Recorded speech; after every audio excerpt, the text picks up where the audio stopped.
সবাই সবটা দেখেছে। আপনি নিজে অনুধাবন করলে বুঝতে পারবেন উনি কাকে বলেছেন, ক্লিয়ার বলেছেন। কোর্টে গেছিলেন, কোর্টে তো রেখাপাত্র গেছে, জিতবে কোটা রেখাপাত্র, এবং রেখাপাত্র জিতবে কোর্টে।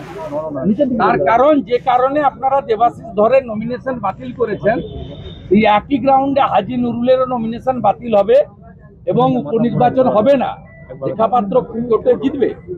এবং উনি কি বলেছেন এটা নতুন নয়, উনি গত বেশ কয়েক বছরে যে ধরনের কথাবার্তা বলেছে সেটা ভারতীয়ত্ব, সনাতন সংস্কৃতি, বাংলার সংস্কৃতিতে আঘাত লেগেছে।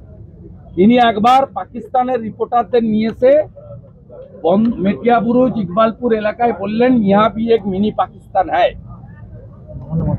বলেননি? হ্যাঁ কি না বলুন?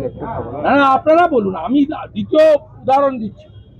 উনি উর্দুর ভাষীদের প্রোগ্রামে গিয়ে বললে আমি চাই পশ্চিমবাংলার 50% বেশি লোক উর্দুতে কথা বলুক। What is this? আমরা বাংলা ছেড়ে উর্দুতে কথা বলবো? উনি বলেননি।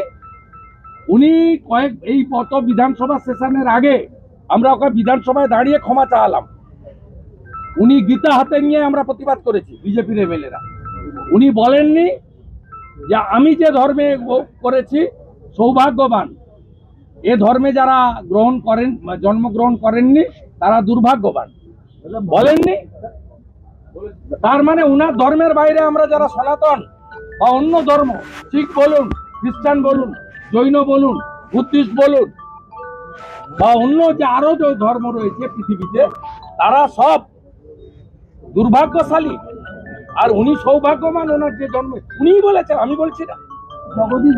অতএব উনি যে ভাষা বলেছেন, এটা আমি তো আজকে এখানে বললাম, ওনার ইন্ডি জোটের একটা পার্টনার কংগ্রেস, তার মন্ত্রী ইরফান আনসারি জামতাড়া কদিন আগেই একজন জনজাতি নেত্রী মহিলা সীতা সোরেনকে বলেছেন সি ইজ রিজেক্টেড মাল।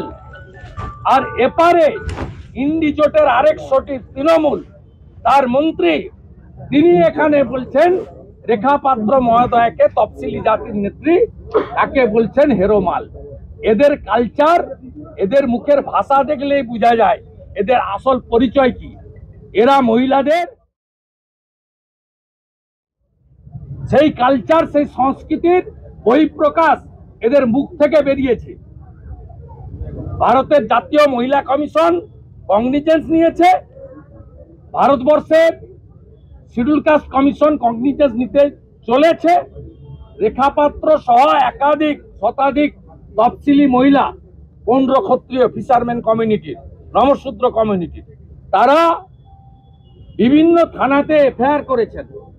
আমরা যা করার আইনি ব্যবস্থা করব। ফিরহাদ হাকিমকে এই ইস্যুতে ছাড়া হবে না, কান খুলে পরিষ্কার ভাবে শুনে রাখুন। মদন মিত্র বলছে বিজেপি একটা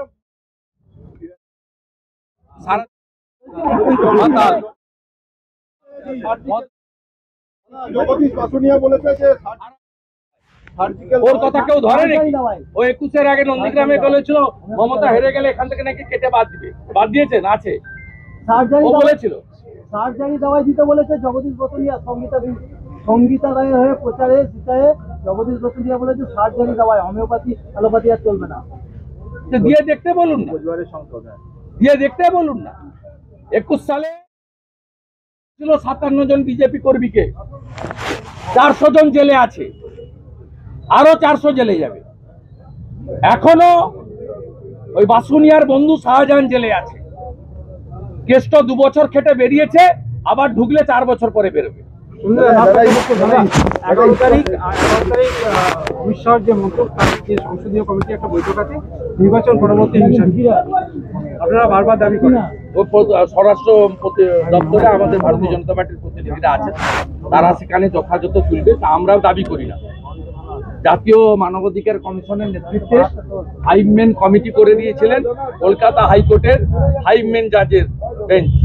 তারা যে ফ্যাক্ট ফাইন্ডিং রিপোর্টিং দিয়েছে তাতে পরিষ্কার প্রথম লাইনে ছিল পশ্চিমবঙ্গে আইনের শাসন নেই, শাসকের আইন চলে। দাদা, প্রধানমন্ত্রী আবাস যোজনায় দেখা যাচ্ছে গরিব সাঁওতাল আদিবাসীরা বঞ্চিত, সেখানে রেশন ডিলারের নাম পাওয়া যাচ্ছে।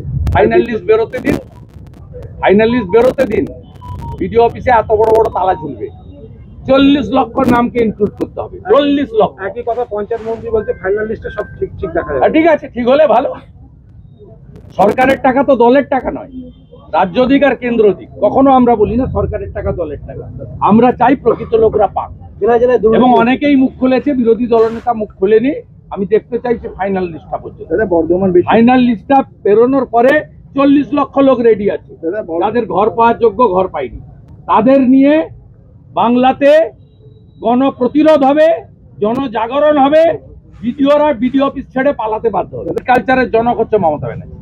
তিনি প্রকাশ্যে দাঁড়িয়ে আমাদের তো দূরের কথা, আপনাদের থ্রেট করেন, সাংবাদিকদের থ্রেট করেন, সংবাদ মাধ্যমকে থ্রেট করেন।